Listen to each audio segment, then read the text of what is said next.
Buenos días, estudiantes de la materia Arquitectura del Computador de la Universidad Bicentenaria de Aragua. Estamos por aquí con la actividad síncrona número 4, el día de hoy, 3 de julio, 11 de la mañana.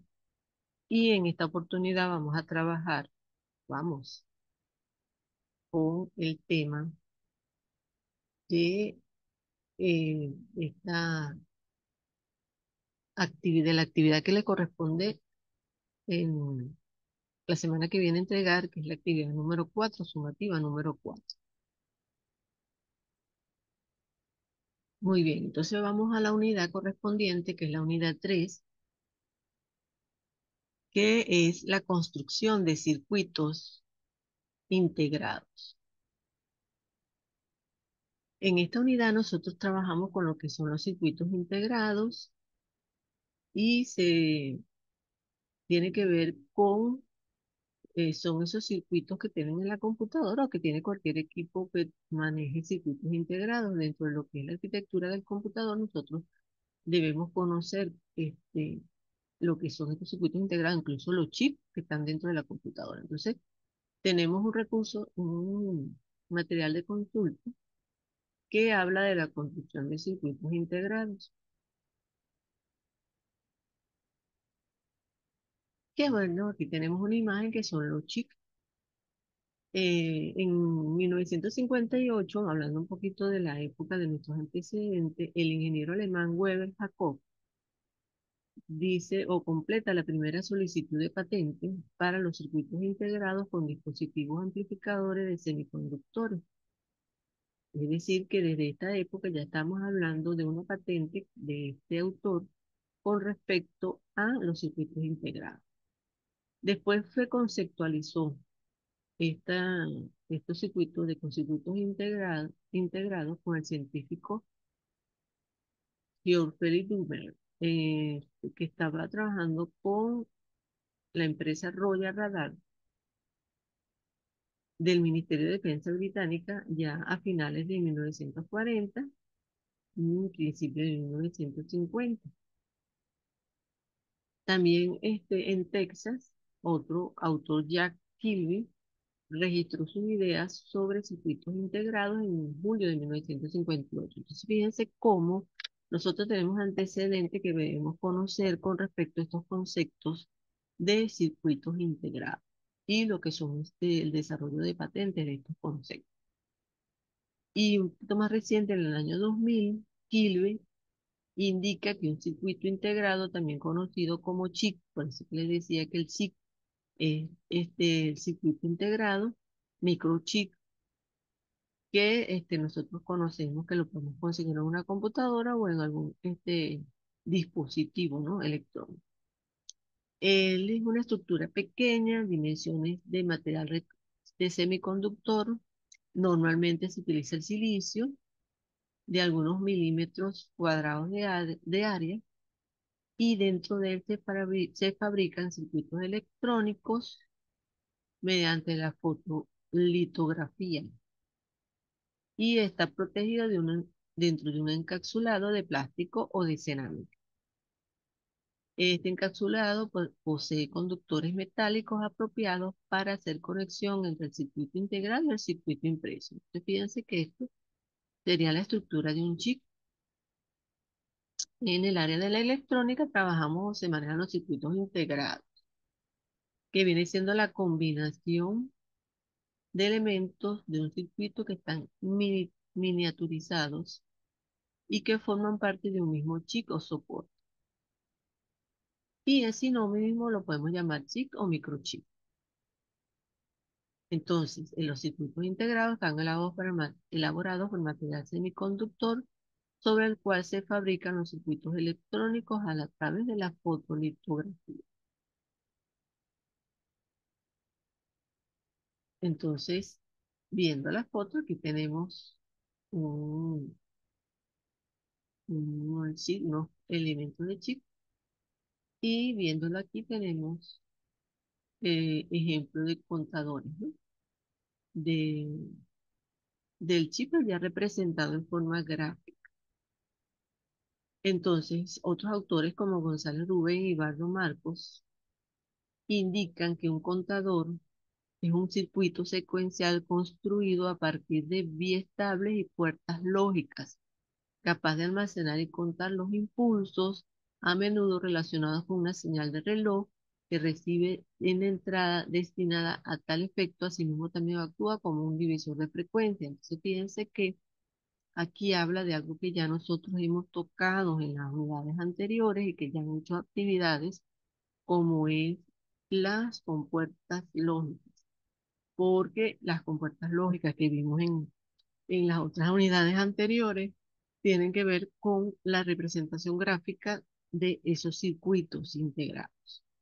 Por eso es importante conocer las posibles compuertas lógicas, sus tablas de la verdad, las funciones lógicas que ya hemos visto en materiales anteriores. Ahora bien, tenemos aquí alguna clasificación de los contadores de circuitos secuenciales que ya hablamos de según la forma en que se conmuta, están los biestables, que podemos hablar de contadores síncronos. Estamos hablando también de, según el sentido de la cuenta, se distinguen ascendentes o descendentes o bidireccionales. También hablamos de la cantidad de números que pueden contar. Se puede hablar de contadores binarios, PNB, y tenemos el número máximo de estados por los que pasa un contador, se denomina módulo del contador. Este número viene determinado por la expresión 2 a la n, donde se indica el número de bits del contador. Si nos ponemos a observar, ustedes pueden ver aquí conceptos que ya hemos manejado en unidades anteriores y que son utilizados en esta unidad de los circuitos integrados, como por ejemplo la expresión 2 a la n, que la utilizábamos cuando íbamos a crear la tabla de la verdad con la base del 2, que es la base binaria, y n, que es el número de variables con el cual se va a trabajar. Cuando hablamos de este contadores, también hablamos entonces de el manejo del 2 a la n, del número de bits de ese contador.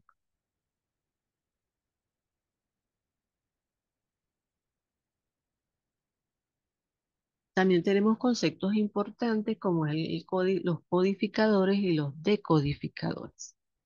Cuando hablamos de los codificadores, es un circuito combinacional formado por 2 a la n entradas y n salidas, cuya función es tal que cuando una sola entrada adopta un determinado valor lógico, ya sea 0 o 1, según las propiedades que tiene este circuito, las salidas representan en binario el número de orden de las entradas que adopte el valor activo. Entonces aquí hablamos, fíjense, del número de entradas que lo habíamos ya trabajado con las variables y la salida que según la combinación se va a dar una determinada salida. Y eso corresponde a las funciones lógicas que ya habíamos trabajado en unidades anteriores. Entonces, según el autor Botero Oscar, habla de codificadores y decodificadores y expresa que los codificadores son circuitos combinacionales con 2 a la n entradas máximas y n salidas, en donde las filas de las entradas van a tener un solo dato que combina y en la salida aparece un código asignado a esas entradas. En esta razón, la codificación comercial constituye una tecnología MCI con prioritarios. Tenemos entonces aquí una imagen, fíjense que tenemos el circuito integrado, tenemos n entradas y las salidas de nuestro circuito. Ese es un codificador y también tenemos los decodificadores, que también viene siendo un circuito combinacional y en este caso la función es inversa a la del codificador. ¿Qué hace esto? Es convertir un código binario de entrada, de n bits de entrada a m líneas de salida. Y bueno, aquí como pueden ustedes observar en la imagen, pueden identificar las compuertas AND que hemos visto anteriormente, la negación, el NOT, las tablas de la verdad que se está, este, que se está representando en este circuito. Entonces, como pueden observar, tenemos las entradas, que son las variables, Esta, por ejemplo, está negada, entra a la compuerta AND, que es la representación que ustedes están viendo aquí, que en este caso hay una, dos, tres, cuatro. Las entradas negadas que entran aquí a esta compuerta, y por ejemplo esta no pasa por aquí por la negación, sino que aquí baja y entra a las otras compuertas. Quiere decir que en esta compuerta entra negada esta entrada, pero en estas está entrando no negada. Y entonces, bueno, se hace la representación de las tablas de la verdad. Y bueno, estos ejemplos tienen que ver con todo lo que son, por ejemplo, en el televisor, que es un elemento que nosotros conocemos, es conectado a lo que llamamos el decodificador. Ahora vamos entonces a lo que son los multiplexores y demultiplexores. ¿Qué es un multiplexor? Son circuitos también combinacionales con varias entradas y una única salida de datos. Están dotados de entradas de control capaces de seleccionar una y solo una de las entradas de datos para permitir su transmisión desde la entrada seleccionada hacia dicha salida. Según el autor Andrés Tenenbaum, en su libro Organización de Computadoras, realiza una definición de lo que es un multiplexor. Este autor dice que un multiplexor es un circuito con dos a la n entradas de datos y una salida de datos y en entradas de control que seleccionan una de las entradas de datos. La entrada de datos seleccionada se pasa por compuertas hacia la salida. Entonces, fíjense que un multiplexor viene siendo entonces en entradas y una sola salida controlada, ¿verdad? Y entonces la relación a esta definición se puede acotar que en el campo de la electrónica, el multiplexor se utiliza como dispositivo que puede recibir varias entradas transmitidas por un medio de transmisión compartido. Para ello lo que hace es dividir el medio de transmisión en múltiples canales para que varios nodos puedan comunicarse al mismo tiempo. En esta figura vemos un ejemplo de multiplexor y vemos entonces entradas, ¿ok? Y tenemos los controladores que de acuerdo a este control que le establezca, me va a dar una salida. Por eso decimos que dependiendo del control que él maneje o lo que no se quiera con el circuito, se va a tener una salida. En el caso de multiplexores, también este autor, Tenenbaum, nos define lo siguiente. Lo contrario a un multiplexor es un demultiplexor, que encamina la única señal de entrada a una 2 a la n salidas dependiendo de los valores de los niveles de las n líneas de control. Si el valor binario de las líneas de control es k, se selecciona la salida k. Entonces, viene siendo el concepto de multiplexores según este autor. También tenemos las compuertas lógicas llamadas flip-flop y los diferentes tipos. Esto también sirve según y perfil. Se tiene que el flip-flop es un nombre común que se da a los dispositivos de dos estados que sirven como memoria básica para las operaciones de lógica secuencial. Los flip-flops son ampliamente usados para el almacenamiento y transferencia de datos digitales y se usan normalmente en unidades llamadas registros para el almacenamiento de datos numéricos. Y hay una representación aquí de las imágenes porque existen diferentes tipos de flip-flop. Está el SEC RESEC, está el JK, está el tipo D y está el tipo TOGA, dependiendo de lo que se necesite para el circuito. Entonces, estos circuitos desempeñan un papel muy importante en la electrónica digital. Ellos son usados para medir frecuencia, conmutar el tiempo, dividir trenes de pulsos para una constante fija, generar señales de secuencia, memorizar registros, etc. Entonces tenemos diferentes tipos de flip-flop LRS, tenemos el close RF flip-flop, el data o de flip-flop, y el JK y el receptáculo. O sea que ustedes pueden aquí leer cada uno de ellos, ¿verdad? E investigar, porque la idea es que ustedes puedan leer este contenido que está en el aula virtual, analizarlo y también puedan investigar más contenido de este tema. Tenemos también los bloques digitales. Estos bloques digitales, al igual que los analógicos, vienen dispuestos en forma de matriz y el número de bloques depende de las referencias de microcontrolador con la que se esté trabajando. Con los bloques digitales no pueden recibir una señal de estéreo de manera directa. Para llegar a ellos, primero hay que utilizar como intermediario a un bloque analógico. Entonces tenemos aquí lo que son los bloques digitales con su representación lógica. ¿Ok? Bueno, entonces esto sería un contenido brevemente, ¿no? Que les va a servir a ustedes, ¿verdad? Para lo que es los conceptos de circuitos integrados. Tenemos una actividad sumativa número 4 que dice que usted debe desarrollar los siguientes temas: conceptos básicos de lo que son los circuitos integrados, ejemplos prácticos de un circuito integrado y los diagramas de los componentes de un circuito integrado. Estos 3 puntos. ¿Ok? Usted lo va a presentar en un informe en Word bajo las normas de el Manual UBA de la Universidad Bicentenario de Aragua.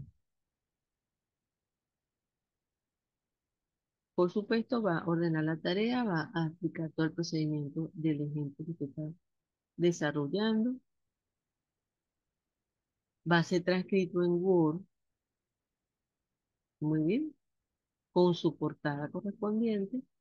Y bueno, ¿qué se le va a evaluar? Se le va a evaluar la calidad de información que usted está desarrollando, la organización de la información, que haya análisis de esa información y que tenga todos los elementos académicos del manual de la Universidad Bicentenario de Aragua. ¿Ok? ¿Cuándo se entrega este trabajo? Entre el 7 de julio y el 11 de julio, lo que quiere decir del lunes próximo al este, 11, que sería el viernes. ¿Ok? Del lunes a viernes de la semana siguiente. Entonces, esa es la tarea que ustedes deben presentar como actividad sumativa número 4. Cualquier duda la pueden hacer por el foro de dudas, siempre se está revisando cualquier pregunta que tengan los estudiantes por aquí, por este foro.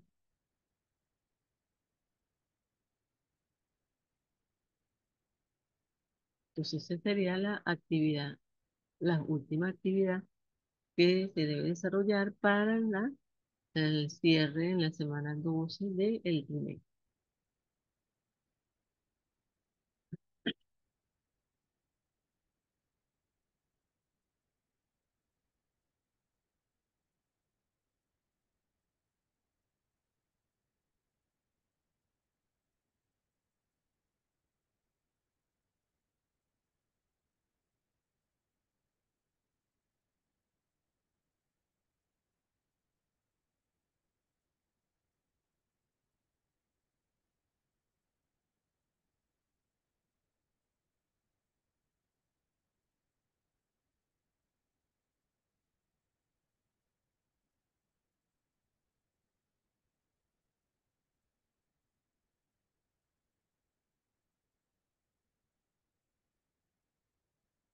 Muy bien, entonces también pueden escribir por aquí por la mensajería directa, pero recuerden que preferiblemente usen el foro de dudas. Y pendientes siempre con el foro de anuncios, porque allí, bueno, se comunican cosas, este tema es importante. Sobre todo el tema de las notas. Revisen sus notas en el sistema del zona del estudiante de la UBA. Verifiquen que estén bien cargadas su nota, ¿ok? Porque esto es importante antes de cerrar, hacer lo que es el cierre de las notas en el trimestre.